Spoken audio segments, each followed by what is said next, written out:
Everyone और आप सभी को मकर संक्रांति की ढेर सारी शुभकामनाएं। तो कैसे मन रहा है मकर संक्रांति का दिन आप सबके यहाँ? वैसे तो ये बड़ा ही अच्छा दिन होता है क्योंकि इस दिन से ऐसा फील नहीं होने लगता कि ठंड जैसे जा रही है। हालांकि इस बार उल्टा हो रहा है, पूरे जाड़ों भर ठंड पड़ी ही नहीं और अब लग रहा है कि ज़्यादा ज़्यादा ठंड थोड़ी पड़ रही है। ठीक है ना, अच्छा है, थोड़ी ठंड पड़नी चाहिए। जो मौसम हो वैसा होना चाहिए, गर्मियों में गर्मी और सर्दी में सर्दी थोड़ी पड़नी चाहिए। फिलहाल धूप तो आज निकली है, लेकिन तब भी थोड़ा थोड़ा सर्दी का एहसास है। और बहुत कुछ होता है ना मकर संक्रांति के दिन।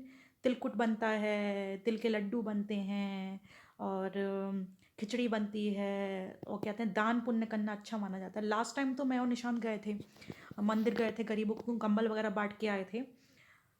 लेकिन इस बार तो पॉसिबल नहीं है। इस बार तो मन अब मेरी बेबी ये थोड़ी बड़ी हो जाएगी ना अगले साल, तब मैं ये सारी चीज़ें करूँगी। तिलकुट भी बनाऊँगी, तिल के लड्डू बना, जो जो चीज़ें बनती हैं सब बनाऊँगी। अभी तो फ़िलहाल खिचड़ी बनाने को ही बैठे हुए हैं क्योंकि वही हमेशा इंतज़ार कि ये थोड़ी नींद में जाए। ये लग रहा है नींद में गई है। ओहो! एक तो सॉरी, किसी ने मुझे बोला था, किसी अपने ने बताया था कि बच्चा अगर सो रहा हो, हालाँकि पूरी तरह से नहीं सोई हो, तो उसका फ़ोटो या वीडियो में नहीं लाना चाहिए। मुझे याद नहीं रहा, सॉरी, आगे से नहीं लाऊँगी। तो ये मैं सोच रही हूँ थोड़ी सी गहरी नींद में जाए, अभी मैंने इसको उठाया फिर जग गई। तो गहरी नींद में जाए तब मैं खिचड़ी बनाने उठूँ। और खिचड़ी बनाने में सबसे बड़ा प्रॉब्लम पता है क्या है? कुकर की सीटी। कुकर की सीटी जैसी बजती है, ये फिर उड़ जाती है। पर क्या करें, बनानी तो है ही यार। अब कुछ नहीं कर सकते हम। अभी बच्चा छोटा है, चलो, तो इस बार मकर संक्रांति को मैं बहुत अच्छे से सेलिब्रेट नहीं कर सकती, लेकिन इतना तो कर लें, शगुन तो हो ही जाए एटलीस्ट। और अभी देखो बाल भी मेरे गीले हैं, दोपहर के लगभग 1:30 बज रहे होंगे। तो वो 2 ढाई, मेरा लंच टाइम ही 2 ढाई बजे होता है। आदत पड़ी हुई ना, ऑफिस में इसी टाइम लंच करते हैं। तो अभी सूखे नहीं है बाल, ऊपर से लाइट भी चली गई। मैं सोचती हूँ जल्दी सुखा लूँ बाल, तो लाइट चली गई।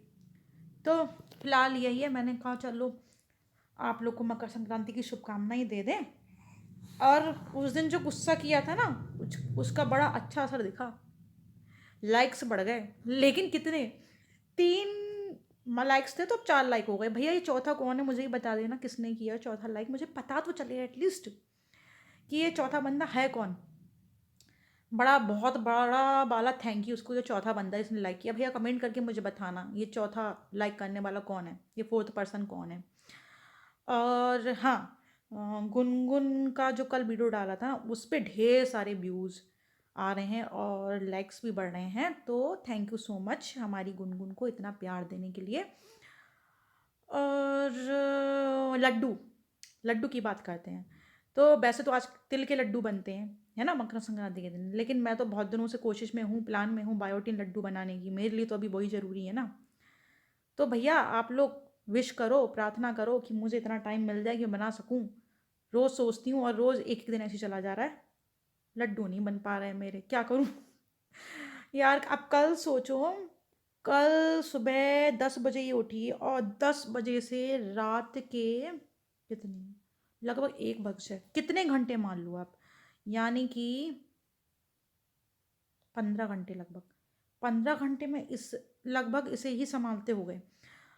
यानी कि कल तो मैं इस रूम से शायद ही बाहर निकली हूँ, बीच से मैं 2-2 3-3 मिनट के लिए बाहर निकली होंगी। ऐसा घेरा इन मैडम ने मुझे, कहने को कोई काम नहीं है, इसलिए कल खाना भी निशान नहीं बनाया दोनों टाइम। तो कोई कहेगा काम ही क्या कर रही हो, कमरे में तो बैठी हो। भैया ये सबसे ज़्यादा थकाने वाला काम है। आप सोचो, कोई नॉर्मल इंसान ऐसे रह सकता है एक ही चार दीवारी के अंदर, एक ही पोजीशन में आप बैठे हुए, बस या तो उसके साथ खेल रहे हो या उससे बोल रहे हो, या या फिर क्या कहते हैं, मतलब जो भी है। अब मैं क्या क्या एक्सप्लेन करूँ, कुल मिला के 15 घंटे बेबी सिटिंग ही चल रही थी। कभी कभी घेर लेती है ये ऐसा। तो किसी को देखने में लगा क्या काम है यार, काम क्या कर रही है, लेकिन ये बहुत थकाने वाला काम है। देखो एक तो शरीर तो थकता ही है बैठे बैठे। सर्वाइकल पेन मेरे 2 दिन से फिर से बढ़ गया, बीच में कम हो गया था फिर से बढ़ गया। ऊपर से सबसे ज़्यादा मन थकता है, क्योंकि मन ना कभी कभी ऊब जाता है। ये लगता है क्या लाइफ है यार, मतलब ठीक है, ऐसा थोड़ी ना बच्चे से प्यार नहीं है, लेकिन और कुछ करने का क्या मन नहीं करता इंसान का। मेरा भी बहुत कुछ मन करता है, ये लगता है अपने घर के और दूसरे काम ही कर लूँ, कुछ तो और कर लूँ। मतलब छत पे तक नहीं गई कल मैं, सोचो यार ठंड का दिन भी था, ठंड में छत पे आके क्या करूँगी। लेकिन कुछ तो मन करता है ना कि यार किचन तक, कल तो किचन तक मैं नहीं घुसी हूँ, खाना बनाया निशान ने, ये मुझे छोड़ नहीं रही थी। कल होता है किसी किसी दिन बच्चा ऐसा करता है और किसी किसी दिन नहीं भी करता है, मतलब कम करता है, करता तो है लेकिन कम करता है। तो कल तो भैया फिर रात को जब ये नहीं सो रही 1 डेढ़ बजे, मुझे इतनी गुस्सा आई है। छोटी सी है, अभी क्या समझेगी। मैं उससे कहने लगी, बेटा कुछ तो माँ की बात मान लिया कर। माँ सब कुछ छोड़ के बस तेरी सेवा में लगी हुई है, सारे काम धाम छोड़ के, अपना मन मार के, ठीक है, अपना हालत बालत बिगाड़ के तेरी सेवा में लगी हुई है। 24 घंटे में से 15 16 घंटे, तो बेटा तू कुछ बात तो मान, सोती क्यों नहीं है? सो जा, कम से कम सो तो लूँ 5 6 घंटे, 6 7 घंटे सोतूँ। और यही रीज़न है कि सुबह कोई कहेगा सुबह जल्दी, अरे यार तो फिर क्या करें, कुछ टाइम तो बॉडी को आराम चाहिए ना। तो इसलिए मैं सोचती हूँ जितनी देर ये सो रही है उतनी देर मैं सो ही लूँ, उतनी देर तो सो लूँ कम से कम, क्योंकि मुझे पता है एक बार अगर मैं उठ गई, चाहे फिर 8 बजे उठूँ, चाहे 9 बजे, 10 बजे, चाहे 11 बजे, फिर तो ये है कि 14 15 घंटे लेटना ही नहीं है। लेटना छोड़ो, मतलब मेरा मन तो करता है थोड़ा चलने फिरने वाला काम कर लूँ कभी कभी, तो वो भी नहीं करने देती। अब तो 2 3 दिन से बहुत शैतान हो गई है। तो बैठे बैठे यार बॉडी थक जाती है मेरी, मतलब परेशान हो जाती हूँ मैं कभी कभी, तो ना मेरा मन ऊब जाता है। चलो खैर, ये क्या बताना है, ये सब तो मैं बताती रहती हूँ। और ये बताते बताते बताओ 6 मिनट हो गए, मुझे पता ही नहीं चला। और अच्छा, ये किसी ने बताया नहीं, मुझे तो फेस पे असर दिख रहा है दोनों चीज़ों का। वो सीरम लगा रही थी उसका भी, और जो कोल्ड क्रीम मम्मा अर्थ की यूज कर रही हूँ, मुझे तो, मैं वैसे ऐसा नहीं पता चलता, मुझे इतना कहाँ टाइम है शीशे के सामने जाके देखूँ, जब भी कैमरे के सामने ऐसे आती हूँ तभी मुझे दिखता है। पर आप लोगों ने किसी कमेंट करने बताया ही नहीं, जो लोग शुरू से मेरे वीडियोस देख रहे हो, कि कुछ स्किन पे इफेक्ट पता चल रहा है, इम्प्रूवमेंट पता चल रहा है या नहीं। मतलब मुझे खुद को तो पता चल रहा है। चलो फिलहाल अभी ना वीडियो यहीं स्टॉप करती हूँ। अगर ये सो गई तो खिचड़ी बनाते हैं चलो साथ में, क्योंकि बातों में वीडियो लंबी हो जाती है फिर, ठीक है। खिचड़ी बनाने के लिए मैंने स्पेशली ये चावल मंगाए हैं, पूछो क्यों? क्योंकि भैया वैसे तो मुझे एक ही चावल समझ में आता है, बासमती चावल। क्या करें, कहते हैं ना, जो आप शुरू से खाते रहो वही आदत लग जाती है। बचपन से वही एक चावल खाया है, बासमती।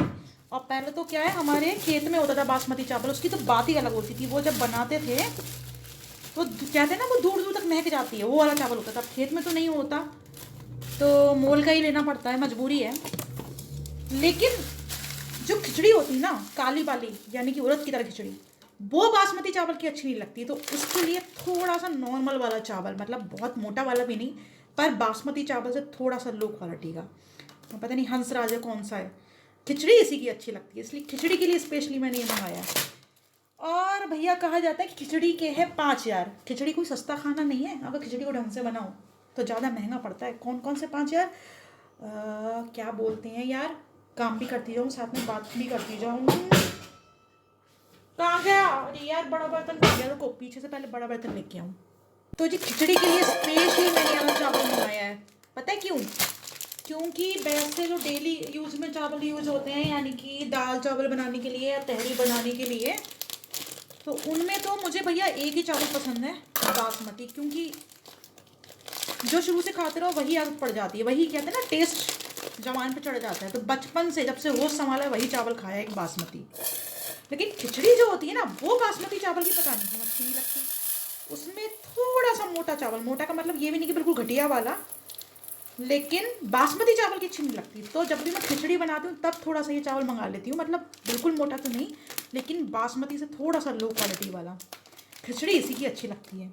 और पता है, लोग कहते हैं कुछ नहीं बनाने में तो खिचड़ी बना लो, तो कई बार खिचड़ी को बड़ा सस्ता खाना समझा जाता है, लेकिन आप खिचड़ी को ढंग से खाइए ना, तो खिचड़ी सबसे महंगा खाना है। क्यों? बात करती जा रही हूँ, काम भी करती जा रही हूँ। एक सेकंड उड़द की दाल निकाल लूँ।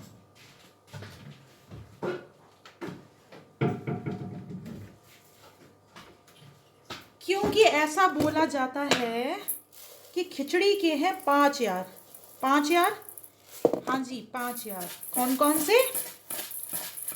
घी, पापड़, चटनी, दही और अचार, ये हैं खिचड़ी के 5 यार। वैसे तो खाने को तो नॉर्मली भी खा लो, लेकिन इन 5 चीज़ों का साथ माना जाता है खिचड़ी के लिए, जिसमें से जो पहला चीज़ है ना घी, उसके बिना तो खिचड़ी का मज़ा ही नहीं है। एक बार को आप चपाती सूखी खा सकते हो, लेकिन खिचड़ी में जब तक ऐसे तर करके घी ना पड़ा हो, एकदम गीली गीली ना हो रही हो ना, मज़ा नहीं आता भैया। और एक बात बताऊँ, कई लोग की मैंने देखी खिचड़ी बनाएंगे ऐसे, वो लगता ही नहीं खिचड़ी, चावल चावल उसमें डाल के बस दिखने भर को दाने, वो खिचड़ी होती है भैया। खिचड़ी का मतलब ही ये होता है कि दाल और चावल बराबर के होने चाहिए। और वो खिचड़ी आपको नुकसान भी नहीं करती। पता है क्या बनना क्या होता है? चावल होता है ठंडा, तो खिचड़ी जब भी बनाओ तो उसमें दाल बराबर की ही डालनी चाहिए। असली खिचड़ी यही होती है। तो आजकल क्या होता है ना, आजकल मैंने देखा है एक फैशन से चल गया है कि जी हम घी नहीं खाएंगे। क्यों? ओहो, ऑयली नहीं खाएंगे। आजकल की लड़कियां, लेडीज़ या जेंट्स जो भी, मोटे हो जाएंगे, ये है वो है। भैया मैं तो खाती हूँ घी दबा के। मुझे एक बात समझ में नहीं आती, इतना उल्टी बुद्धि के लोग क्यों हुए हैं? जितना ज़्यादा पढ़ लिखे, जितना ज़्यादा एजुकेशन, मतलब जितना ज़्यादा हम लोग मतलब 90% लोग पढ़े लिखे ही होते हैं आजकल, उतनी हमारी उल्टी बुद्धि हो गई है। भाई साहब, एक तो पता नहीं किचन में लाइट कैसी आती है, मुझे ये समझ में नहीं आता। पिज्ज़ा खाने से आप मोटे नहीं होगे, चाउमीन खाने से मोटे नहीं होगे, ठीक है, वीकेंड में बाहर खाना खाने से मोटे नहीं होगे। पता नहीं इस एरिया में आते ही मेरा फेस ही चेंज लगने लगता है। लाइट का इफेक्ट, कुछ लाइट इसकी अलमारी के ऊपर लगी ना, तो उसकी रोशनी डायरेक्ट नहीं आती। लेकिन मिथ ये है कि देसी घी खाने से मोटे हो जाएंगे। ये बिल्कुल मिथ है। देसी घी खाने से मोटे नहीं होते। देसी घी जो है आपकी हड्डियों को मजबूत बनाता है, ठीक है, आपका बॉडी को नेचुरली मॉइस्चराइज करता है और स्किन अच्छी रहती है। इवन कई स्टडीज में ये बोला गया है कि देसी घी जो है वेट लॉस में भी बहुत फायदेमंद होता है। लेकिन पता नहीं क्यों लोग घी से बाहर भागते हैं। हाँ, देसी घी पता है उन लोगों को नुकसान करता है, मैं बताऊं, जो हम लोग बाहर का देसी घी खरीदते हैं ना, मतलब मैं तो चलो घर पे ही बनाती हूँ, कभी कभी ऐसा होता है रेयर केस में ख़त्म हो गया तो मजबूरी में खरीद लिया, तो वो नहीं होता असली देसी घी। जो पैकेट वाला आता है ना, उसमें केवल देसी घी का वो पड़ा होता है, मतलब खुशबू जिसे बोलेंगे। तो वो आप खा रहे हो तो मोटे हो गई, क्योंकि वो देसी घी होता ही नहीं असली। तो भैया थोड़ी मेहनत करो ना, बनाओ घर पे घी, देसी घी। मेहनत होगी नहीं, फिर कहेंगे देसी घी खाने से मोटे हो जाते हैं। चलो भैया मैं जल्दी से धो के खिचड़ी रखती हूँ, क्योंकि पता है ऐसा नहीं वो सो रही है, वो जग रही है। लेकिन मैंने कहा उठ जाती हूँ जल्दी जल्दी, और वो शोर मचा रही है, आवाज़ दे रही कि आओ जल्दी दिखाऊँ अभी, इसलिए जल्दी जल्दी बनने रख दूँ खिचड़ी। आज मेरे पास पापड़ तो नहीं है, घी तो मेरे घर में रहता ही रहता है, अचार है, चटनी है, दही मैं खाऊंगी नहीं क्योंकि सर्दी ना लग जाए। और खिचड़ी के संग एक चीज़ और अच्छी लगती है, वो साबुत वाली लाल मिर्च बनी हुई, वो है, वो भून लूँगी, ठीक है। और इन मैडम को मैं दिखाऊं, देखो देखो देखो, ये लड़की कैसा मुंह बना रही है, जैसे पता नहीं क्या, पता नहीं क्या है। बनने तो रख दो खिचड़ी। अभी 2 मिनट पहले मैंने आपको लोग दिखाया था, मैंने कहा था ये नहीं सोती है, देखो अब देख लो। और ये शैतानी इसकी, ये आ रही हूँ 2 मिनट में।